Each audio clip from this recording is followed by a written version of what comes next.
Bandeko balandi Canal Kin Télé Vérité mbote na bino mbote na ba mama ebele peto bosani ba papa te o bazozela lolaka la mwasi ya lelo bongo tokolobela makambo etali testament oyebi mokili ndenge salama to ya mortalité ya mibali ezalaka likolo ke ya basi ngai moto na lobi yango te statistique moto etalisa biso bongo.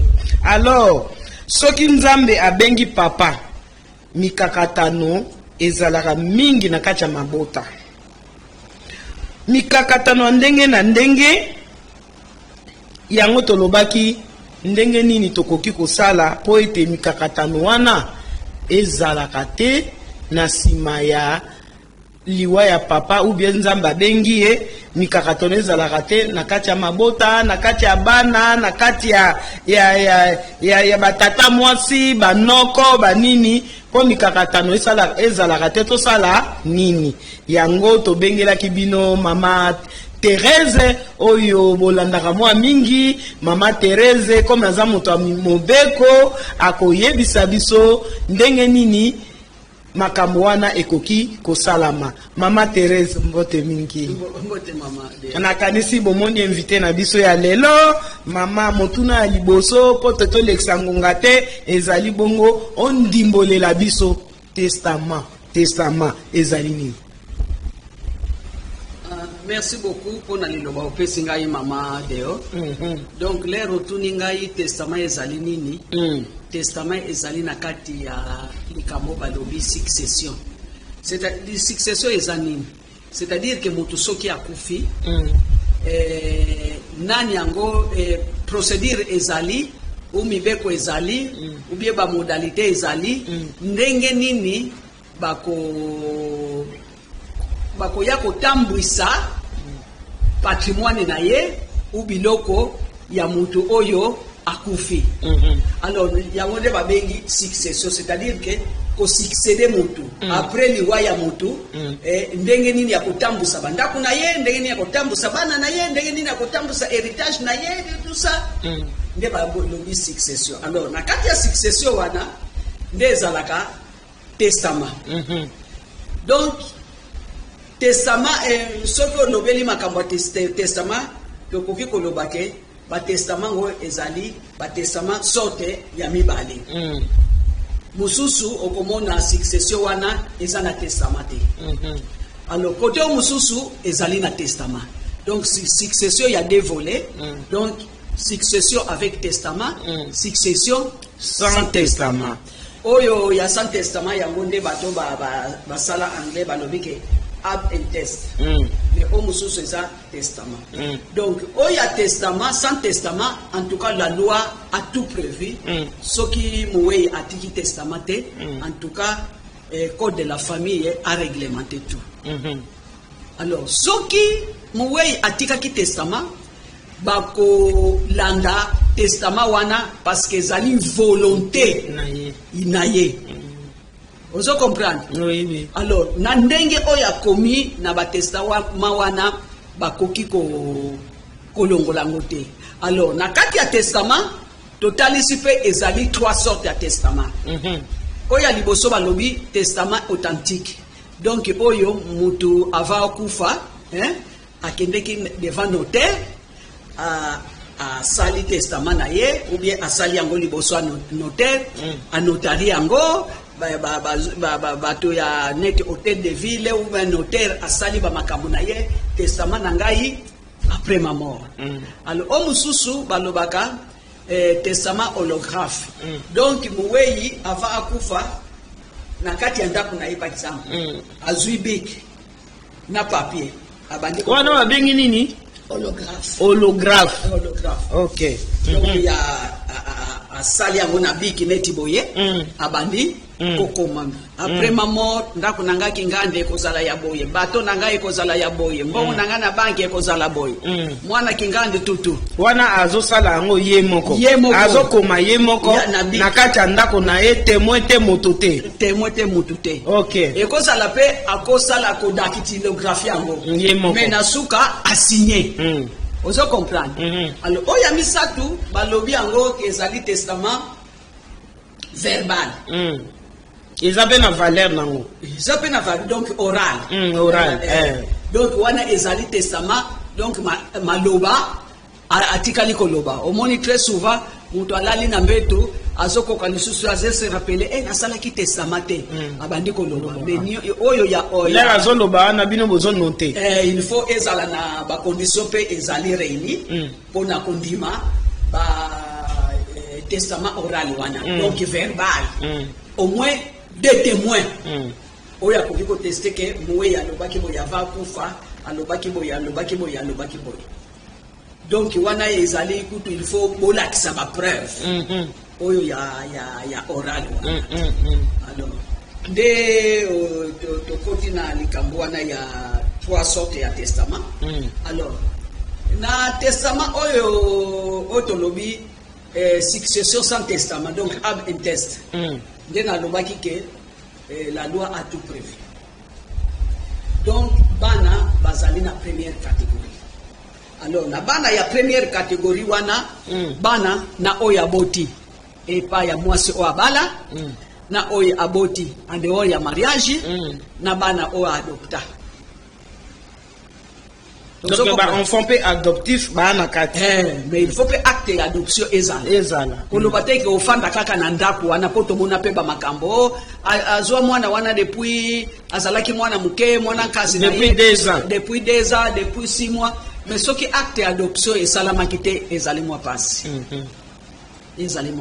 ok alors bana nyonso wana nde bakozwa botoko ya na bashivre nde 3/4 ya biloko tokei malembe po to comprendre bien mama sikoyo na testament wana ndenge ozoloba soki ya 3 sortes tout ça verbal oyo moko akomi na oyo akendeki na bobinganya na notaire wana balobi nde testament authentique donc elingi koloba ke oyo bakendeki epai ya notaire nde ezali vrai testament ou bien ndenge nini non nyonso ezali testament nyonso eza na valeur volonté ezali acte personnel omoni très souvent toyebaka na biso mibeko te bato oyo penza neti baministre bato oyo batanga nini basala droit baza très prudent asala testament na ye devant notaire ake konotarie ye azwi yango mpe atiki na mwa mikanda oyo natia yango na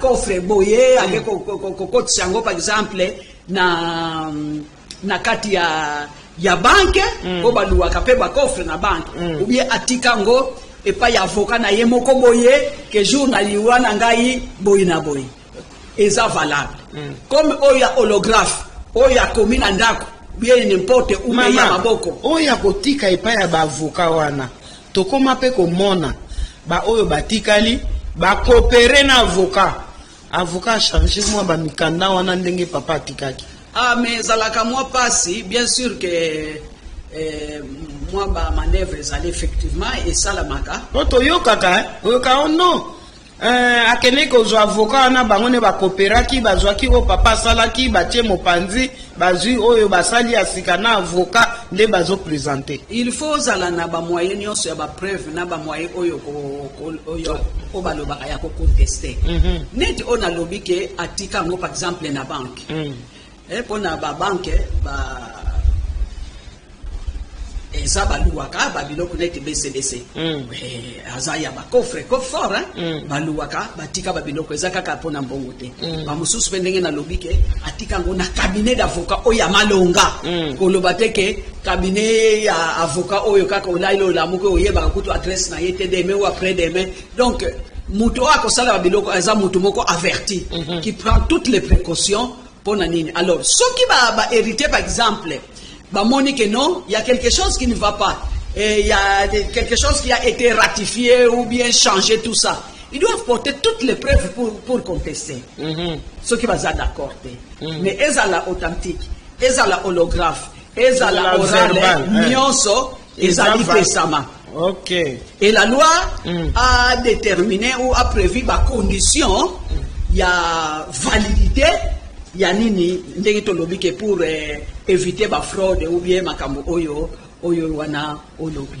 Merci maman, merci. Si ko nani azali chargé ya exécution ya testament wana na lero yo papa nzamba bengi. Si ko nani azali chargé. Bon, très souvent na oyo ya ba hologramme ya ba authentique wana oyo beza bato bazama yele bato basala droit ou bien basala droit te manzana ba conseiller na ye bazoko guider très souvent na ba au testament wana banomaka liquidateur. Vous comprenez ce qui peut anoma liquidateur te ce qui conflit ekoti tribunal akoki ko désigner liquidateur.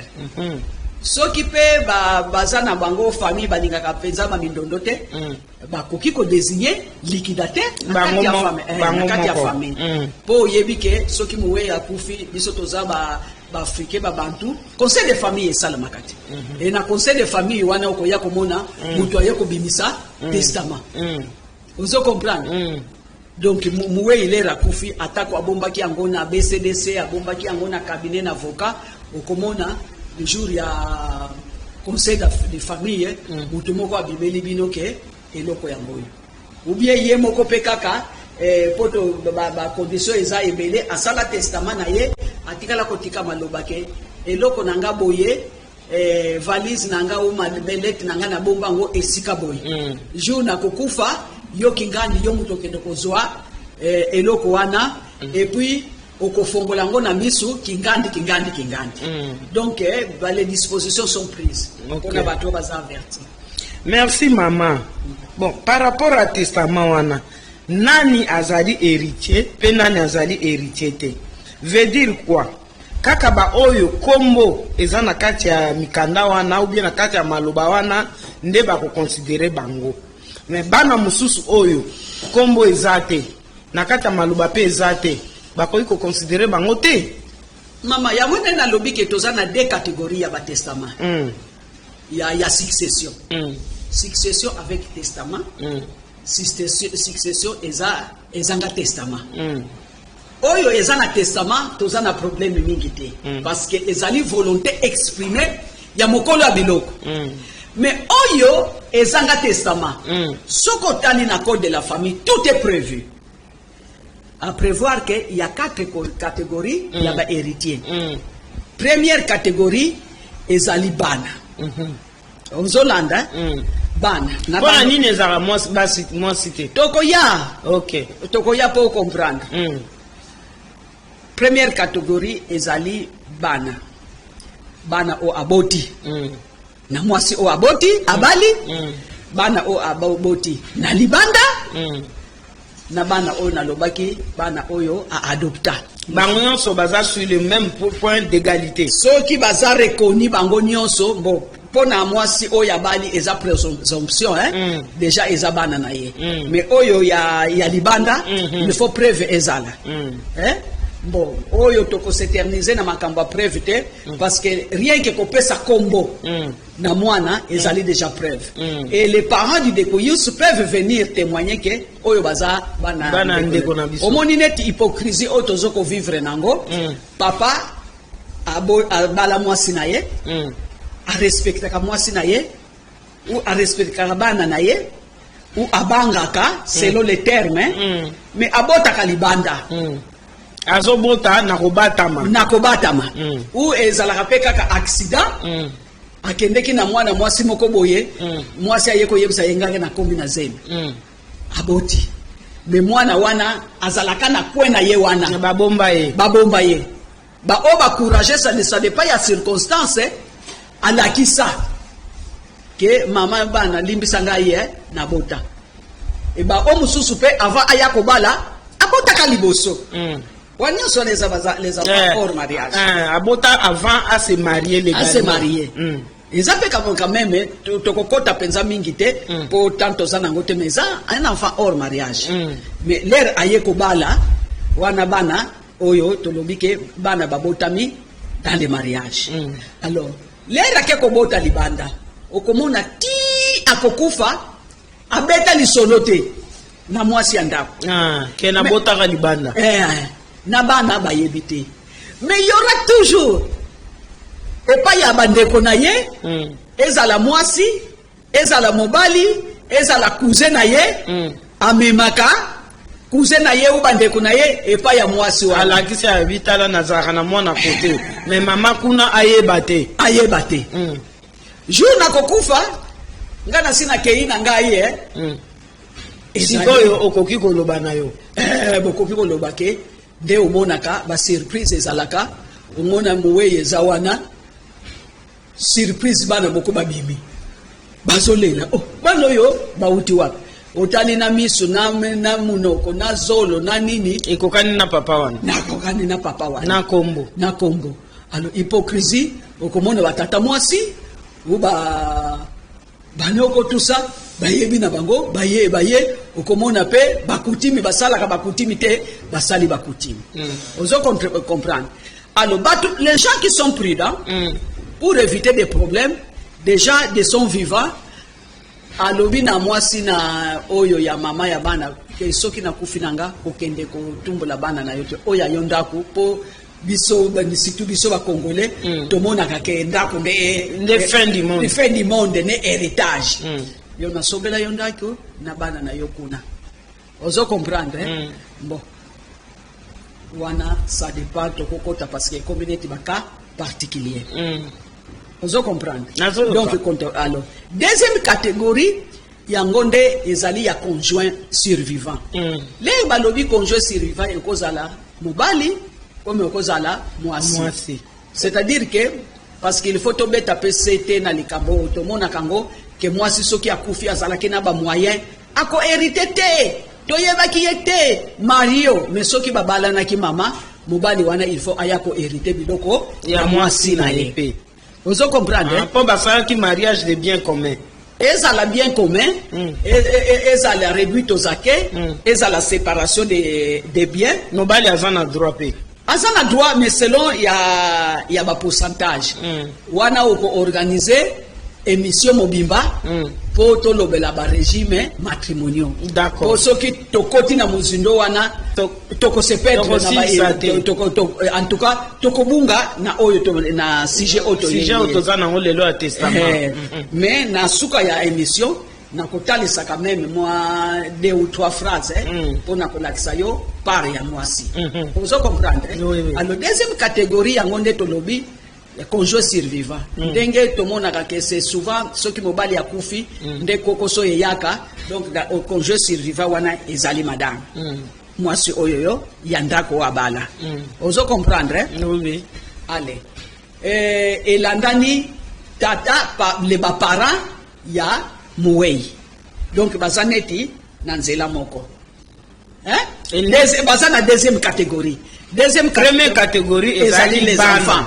Deuxième catégorie ezali donc première catégorie ezali bana nyonso confondu né dans les mariages comme hors mariage plus adopté. Alors deuxième catégorie eye kokoma conjoint survivant ekozala papa comme ekozala mwasi. Na kati ya catégorie wana bazali na ba parents ya muto akufi. Ozo comprendre na catégorie wana pe ezali bandeko ya muto akufi. Ya bandeko ya muto akufi ezala basi mwasi to mobali basi na bamibali. Alors toyesi ko na troisième catégorie nde esali ba oncle na ba tante. Ozo comprendre. Alors soki ba catégorie nyonso wana esili ke papa wana atika kina yeba catégorie ba hérité te azalaki na bana te azalaki na mwasi na ba parate bango nyonso bazalaka na bango te. Allez, azaka pe na banoko te donc mutu moko kaka boy ayana ye na Congo bayebaka esika auta te abala na te asala ba fane. Alors nini eko ya kokoma ke biloko wana ekomi ya l'état L'État azwi yango. Azwi yango. Po kolo nango azate. Azate. À défaut, il y a des parents, il y a des catégories, il y a des tozolanda ne? Oui. Siko na bungi soki okopesa na mususu. Mamituna ezali. Tomoni baka mususu na kati na mboka na biso. Okomona mingi mona papa bakendaka liboso. Mingi. Papa akei. Mais asomelaka mwasi lopango. Hein? Ayebisi mwasi ke lopango oyo ya yo. Ok? Mais lopango ya lobi ya mwasi eza na kombo ya mwasi te, eza kaka na kombo na ye. Mais mwasi ayebi ke mobali na ngai alakisaka ngai ke lopango ya Wileri soki ya wapi eza ya ngai. Mais bakeni otana na document kombo eza kaka ya mobali. Est-ce que mwasi wana ko bénéficier na lopango wana to te? Mama, yango nde na lingaki na lobake. Na ndenge okoteli wana il fallait organiser émission pour tout le makambo ya régime matrimonial. Eza mulai ya ona ngito to lo bana. Ne ya moins. Mwasi le rabalaka. Soko bali uye ko bala mwasi. Na omoni ezalaka ba cérémonie, moi ba étape ya ba cérémonie. Elongo fiançailles. Ba prido to wana to salaka. Et comme versement ya dot. Alors, basali oyo nde olobaka ke mariage civil célébré en famille. Vous comprenez? Alors, mariage on a célébré en famille, il faut les enregistrer dans les jours qui suivent. Na officier de na commune, communément, mais français doit dire officier de l'État. Mais au mususu pe ezalaka na bango directement bake ko sala mariage na bango devant l'officier de l'état civil. Mais du moins pour na biso ba congolais na code de la famille na biso versement ya dot ezali condition sinon qua non pour kende devant l'officier de l'état civil parce que monaka officier officier de l'état civil na commune akotuna mobile est-ce que au verset qui dot combien il faut même témoin ça. Noko azala mama ezala ba para bazala biso ba Congo bakotuna pe noko yo liaki combien yo naziaki est-ce que ondimi ke mariage sala na ndimi sala apesa kini aye biloko nyonso ozo comprendre ba mususu beza kana ngo ba ntanto monika mwana mobali yango azana yena eloko te ba doti yango ekoma ke ba 5000 talaka na ba salaire na biso ba boyokani na bango ka ba famille ke to kende kaka na ko bando pesa na kaka ndambo bo tikilanga nanu mwasi te ko ke sala mbongo wana pe ezali nango entente mais versement ya dot et pas na code de la famille na biso ezali obligatoire. Ozo comprendre? Obligatoire. Il faut verser dot. Il faut verser dot. Obali mwasi okei na commune bo basali babiloko nyonso wana babiloko balobaka o ba mariage civil ezali ba bénédiction normalement bakolo belango mariage religieux te ezali bénédiction nuptiale mariage oya mutuya oyo l'état ayebi ezali devant l'officier de l'état civil donc les bosali mariage wana et civil ezali ba contrat bo signé ozo landanga mama deo contrat est-ce que bozwa ki mariage nini soki ezali mariage communauté de biens. On se comprend. Et ça n'a pas de conséquences. Donc, communauté de biens que nyonso ezala au besoin qui avant mariage. Pendant des mariages. Après mariage, ezali ya bilomi balé. On se comprend. Tandis que le régime au mususu, tolobi ezali régime réduit aux acquis. Omoni ba mususu mwasi azwa na yeba biloko mususu comme mobali pe azwa na biloko mususu me bayokani balobike régime na biso biloko oyo tokosala banda to balani yango ne ya biso mibale me oyo nga nazwa nanga ava ezali yanga moko me madame nazo yebisa yo na babiloko wana pe kaka oyo yo ozwa ava conjoint survivant azana 25%. Sur biloko na wana. Azape na 25% lisu na kati. OK. Alors, oyo pe oye ko sala oyo ya séparation des biens. Bo fanda kanda kumoko me mutu na mutu asomba ka banda kuna ye moko mutu na mutu asambaka babato ya ye moko, mutu azaka na bakonti na ye ya ye moko. Ne ya moins. Les conflits ekoyako nini, conjoint survivant azape na pourcentage na ye. Donc de part et d'autre. Oui, de part et d'autre. Alors, communauté de biens, parce que très souvent, ngana na banda ko assister ba mariage nana mona bato basala ba mariage ya séparation de biens te. Okomona ka ba jeune na biso o communauté de biens. Bien commun. Bien commun. Les bosali ndenge wana biloko nyonso ezali ya deux personnes. Soki muto aye kokufa parmi les deux, bon fongo la matoi. Bandako ezalaki 10 soki testament ezate. Ozolanganga biloko wana maman ou papa azui d'abord 50% na ye wana. Oyo zoko yoka c'est parti oyo bazoko kosalela makelele wana ezali parti ya muto akufi c'est 50% yango wana. Même na lobineti papa Maman a longoli déjà 50%. Maman a longoli déjà 50% na ye. Aussi que 50% etikali. 50% wana oyo etikali yango nde ozoko mona les 4 catégories ou les 3 catégories wana nde bazoko bundela.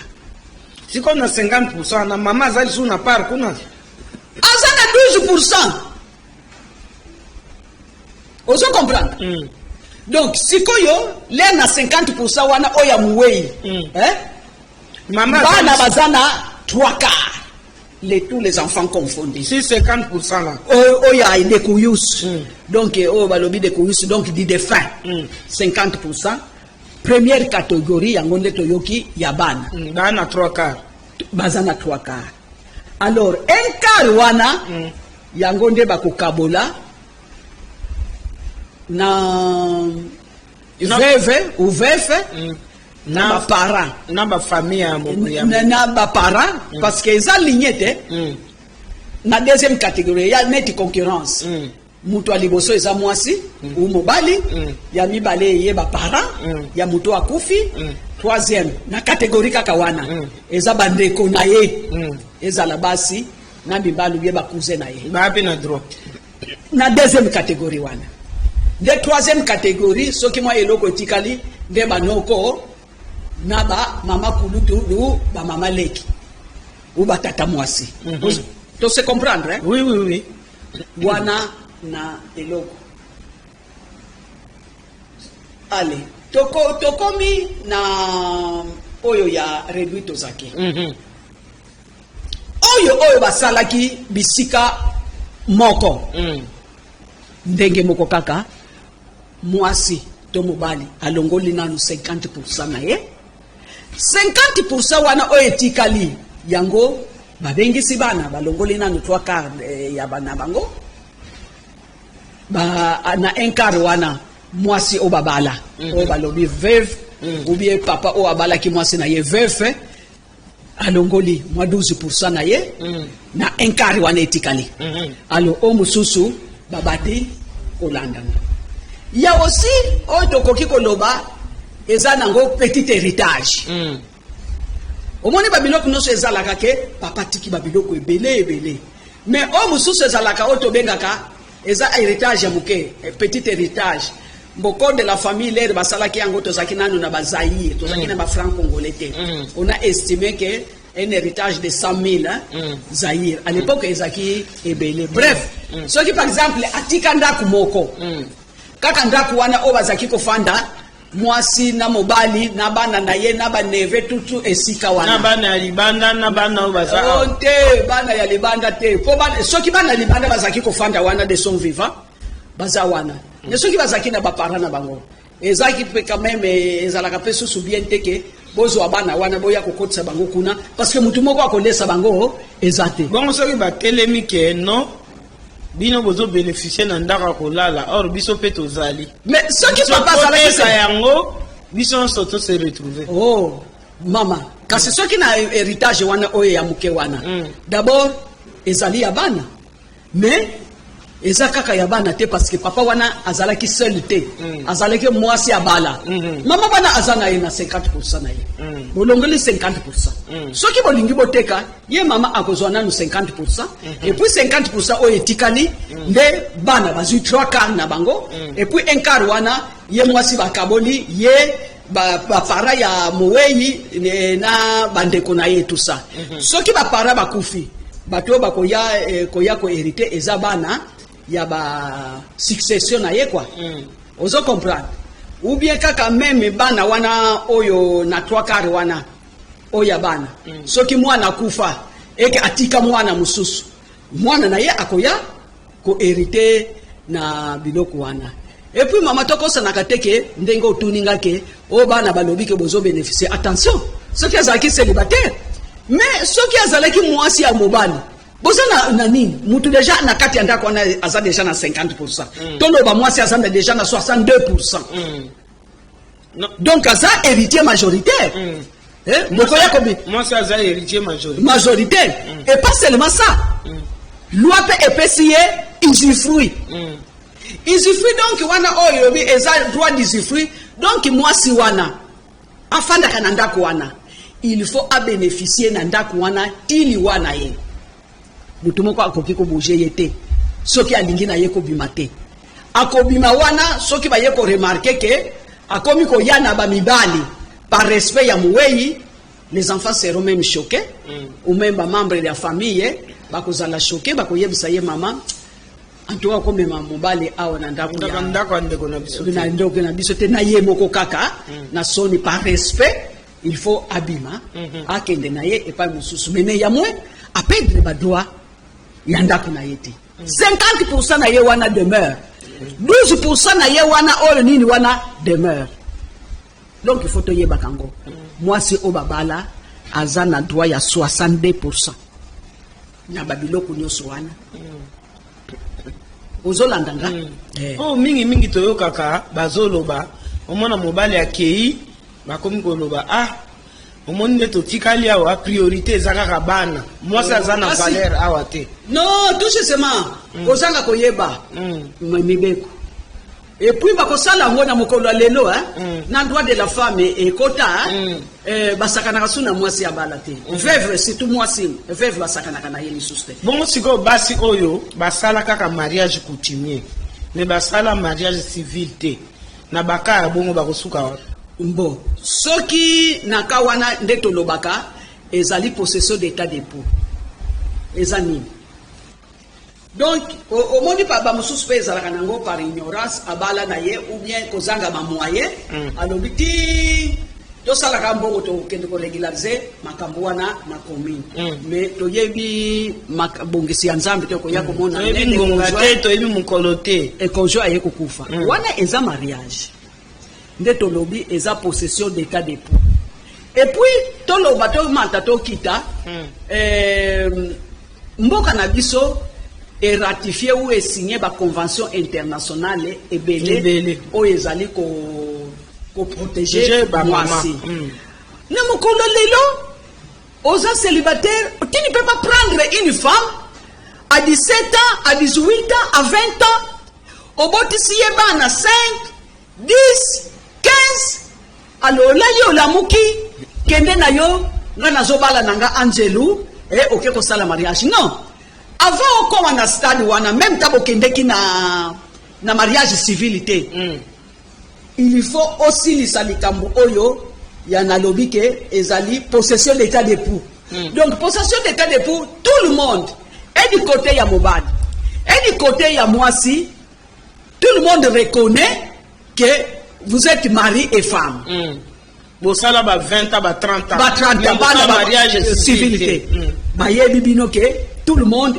mwasi ya ndeko na biso toke na ndeko mwasi na ye wana ozo comprendre soko lingo sala ba aventure omoni ke mwasi oyo nga il faut na bala normalement et il faut aussi lisa likambo yo donc osali procédure ezali ya possession d'état d'époux okenani o enregistrer likambo wana ozolanga oyo bandaki o enregistrer yango sima o sengi susu divorce ozo comprendre mais kozanga koyeba bamibeko bamibali basakanaka na biso Ozo ba mama ebele ba moni pasi bazo souffrir pour bazo souffrir na mokolo lelo kozwa mwana bato te ko leye jeunesse nyonso alola le olamuki alors kende na yo oza susu mwasi te tout ce que vous avez acquis ensemble il faut bokabulango moitié ce que yo kende ko laukila na yo ke ko bala na yo banzelo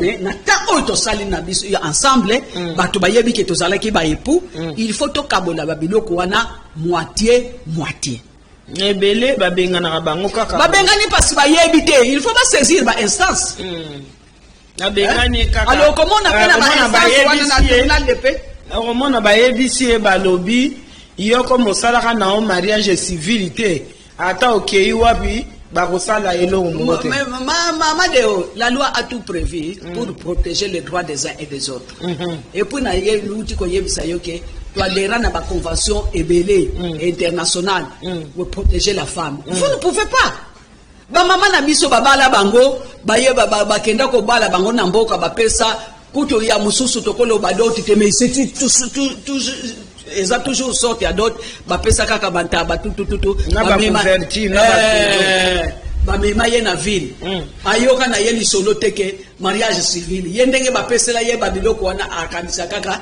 esili suki wana bandeko nanga baliambo banoko nanga baliando ba papa nanga baliando aye na ville aye bili kambute lobi papa kufi ou bien lobi papa lobi kengai enake ko bala nanga mwasi yo lobaka na yo français te non ça ne peut pas se faire catégoriquement comme ça non tu as pris toute sa jeunesse asa sous jeune fille te ba chance na ye nyonso esili to sala ka pe banini akomi mama mukolo alobenga na yende ngwana non akobi mate ozo comprendre et puis na lingi na beta pe likambo mususu po bana na biso pe bo ezaka kabana na biso te me basi ebele mobali abala parce que likambo ngo ezo se répéter mingi allez bala régulièrement okomona matata baboti na bana okomona matata mwasi atikali kokanga bisaka na ye akei abimika abongo akei yo esika otikali okoti libala pona yo mwasi wana mwasi akenda oyebi subasuma teke papa oyo ye kokotela libala azana ba engagement wana esila te omoni ba ozomona na ba télévision ba conflit oyo alors 10 ans 20 ans mama oyo aleboso akenda ne poto afanda tozomona kama kambango papa kufi mama wana aye mwisi kingandi aye alors yo moko obandi o community mutu moko boy ngande mwasi na yiti mais mwasi na ye azaka na biso anandako auti poto aye mwasi okomona ye ko lakisa mikanda ngana yeto sala divorce te ozo comprendre ngana yeto sala divorce te mama yo ozaki ko kanisa na mutu na yo kezala ki mwasi ya libala papa wana okutaki ye nini nzoka nzaki na bangagement na ye mwasi akenda na ye poto to sito mona pu mwasi wa liboso lera yaka bayaka na matanga wana ozomona mère chef aye mère supérieure aye donc yo mutu oboti même 5-10 enfants okomi mitelangana bakomi kotalela yo musika et surtout ceux qui azaki autorité tozomona ngo même na ba musicien sikona ka wana mwasi wana sikwa kosala ni ya yebaki eloko te yebaki te baba nde ba lobaka na kolobela ngo na la tête mais personne ne peut se prévaloir de sa propre turpitude ezali imprudence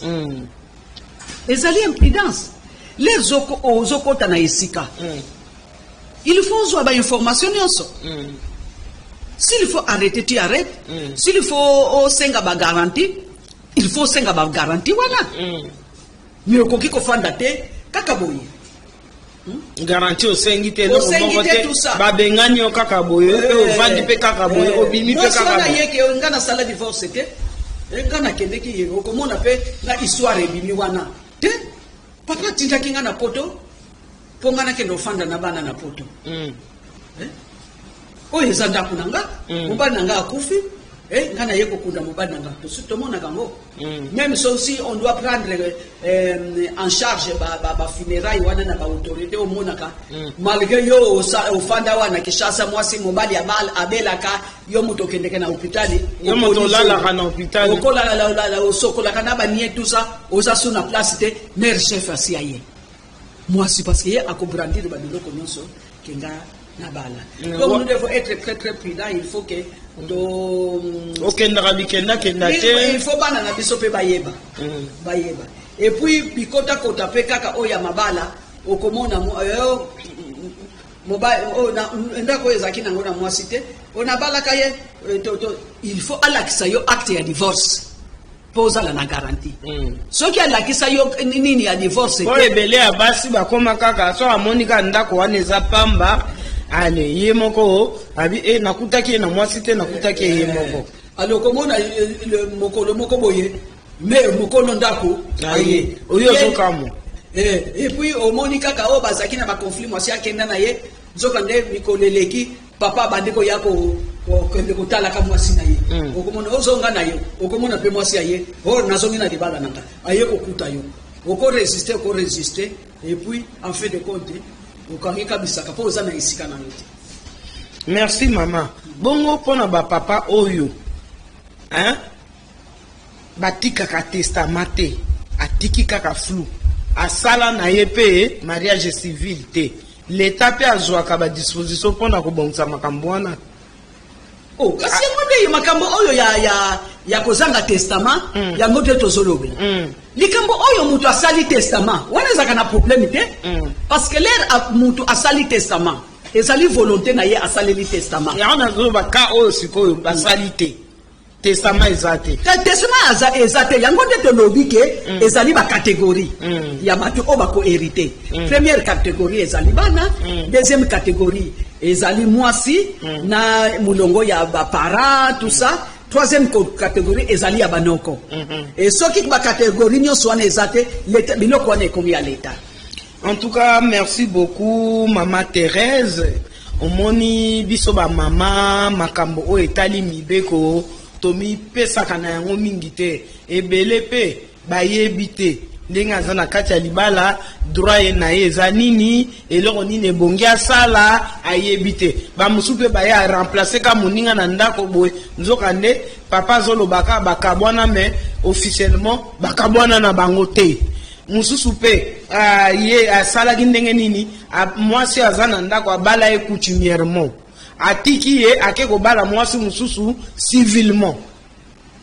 En tout cas avant même on a zoé baba procédure ndenge zo salama te abala mwasi ya liboso coutumièrement lere bavandi azui mususu wana nde ake kobala ye civilement sikoyo mwasi ya libala nde wapi kasi yango nde nalobi te mama deo tozoloba bongo mpo bamama bazwa éclaircissement mpo émission ekomi na suka obali mwasi nayebi soki mpo obala mwasi na epai na biso procédure baétape eza soki 3 soki 4 obandeli kokende komilakisa epa bapara ezali présentation ou bien première prise ya contact okei bapesi yo facture osali doti ozo comprendre doti wana alors bosali mpe na fête na famille les deux familles nde balobaka ezali mariage célébré en famille mais soki bosali mariage civil ou mariage célébré en famille